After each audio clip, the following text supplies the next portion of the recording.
Verichip, subsidiary of publicly traded Applied Digital, has added Tommy Thompson to its board of directors. The company hoping the former Health and Human Services Secretary can help accelerate the use of RFID for healthcare and security applications. Joining us to discuss the future of RFID and his plans for Verichip, Tommy Thompson, former Health and Human Services Secretary, and Scott Silverman, Chairman and CEO of Applied Digital. Gentlemen, thank you very much for being with us. Well, thank you. It's an honor to be on your program. Ms. Thompson, I'll start with you. We're doing a poll today. Would you have one of these things implanted in your arm or, I don't know, under your scalp or wherever you put it?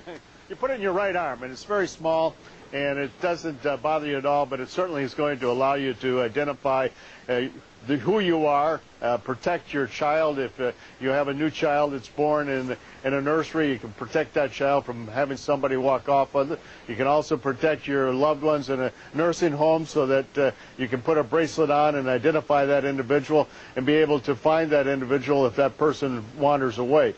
But I certainly would, and I think it's a coming thing. And the problem is that medical technology is so far behind that RFIDs are going to really be the impetus in order for us to get new technology in the medical field that's going to help people improve their quality of care. And that's what it's all about. And I'm sorry, sir, did you just say you would get one implanted in your arm? Absolutely, without a doubt. Okay. That's it. No concerns? No concerns at all? Because I have to admit, it makes me a little queasy, makes me worry. What happens if it gets dislodged? Am I being irrational? No, but just think of this. Now, if you were, wherever you are, if you're traveling, you're in New Jersey now and you're interviewing me in Washington, D.C. Right. Can you imagine if you were in Washington, D.C. and had an accident or had a stroke and went into the hospital? How long would it be before your records could get down here? How long would it take to be able to find out what sort of meds you're on or what allergies you have or what are you allergic to? But people right now just use cards that are in their wallet. They carry around cards that say what my blood type is, if I have any allergies. But the truth of the matter is the doctor doesn't know that, and the emergency ward certainly wouldn't. And the problem is that technology is so far behind in the medical field that people are dying every day because of the lack of technology. There 98,000 people died last year because of mistakes in hospitals and clinics across America. And a good share of those mistakes could have been prevented by technology. RFID is at the cutting edge of new technology, is going to help to improve the quality of health and the quality of care for all Americans. Mr. Silverman, what about privacy concerns? Hi, Mark. Thanks for having us back again. I appreciate it. The privacy issue associated with RFID technology really disappears because Verichip is a voluntary product that is used by a patient for specific medical ailments, such as dementia, such as medical device recipients that need to identify their devices and their medical records, such as cardiac care patients and diabetic patients as well, who will voluntarily receive a Verichip, as they've started to receive them in the North Jersey area where Hackensack University Medical Center has adopted the system. How many people have these embedded in them? I shouldn't say embedded, but put in them. We've sold approximately 7,000 Verichips across the world right now. We believe that 2,000 of them approximately have been injected across the world, either for the medical or the security application. In the United States, we believe the number to be approximately 40 to 50 at this point, which all have occurred 40 to 50 people. Correct.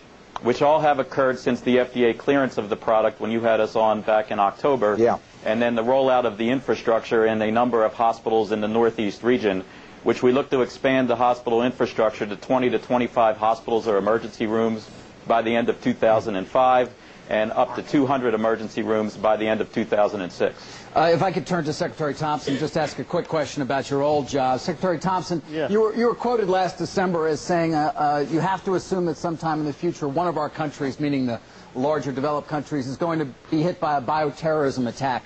I assume you saw an article in the Wall Street Journal yesterday detailing failures, at least thus far, in developing with the U.S. government's help new vaccines and drugs to counter biological threats. And I'm curious to get your reaction to that. Well, I think the story is somewhat correct, but you got to realize that the United States was starting from nothing, and the Department of Health and Human Service passed the BioShield protective legislation in order for industry to start coming into the field to produce new vaccines and new countermeasures. It's in the embryonic stages, but I think you got to realize it's a giant step forward to where we were. We still got a long ways to go, and I still am very concerned about a bioterrorism attack. Mr. Silverman, we're almost out of time, so I'd appreciate brief answers if you could, sir. Sure. Can you update the information on this chip? Because, of course, health conditions can change. You can develop diabetes, whatever. Yes, absolutely. The chip itself, Mark, has only a 16-digit identification number, and the information for your medical record databases is kept on a database that you can update via the Internet. Okay. And does your company make the implantable chips for pets? Yes, we do. Okay. We do it for pets, we do it for livestock with the National Identification Program, and we do it for people. Because it just occurs to me, I mean, my kids are old enough to be able to be found, but it occurs to me I've got them in my dogs. Why wouldn't I have them in small children, too? Thank you very much, gentlemen. Appreciate it. Thank you. It's our honor. Thank you very much. Tommy Thompson, former Health and Human Services Secretary. Scott Silverman, Chairman and CEO of Applied Digital. Don't forget to vote in our Squawk Back question. Would you implant or have implanted an RFID chip? They slide it under your skin of your arm. You don't even know it's there. Log on to squawkblog.com. Do you say, yes, I do it, or do you say, I'm with Becky? No way. Answer coming up at the end of the show.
Like sacred spaces, all crop circles share a relationship with water.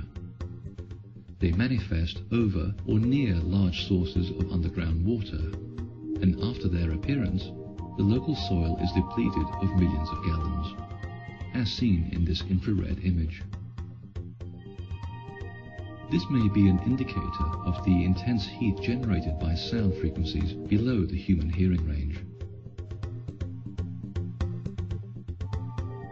Since crop circles are founded on the spiral, and spin generates an electromagnetic field in water, it is worth pointing out that such a process can imprint information in water.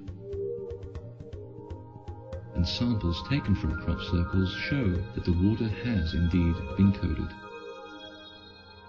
Water is capable of storing memory, even when the original coding is diluted millions of times.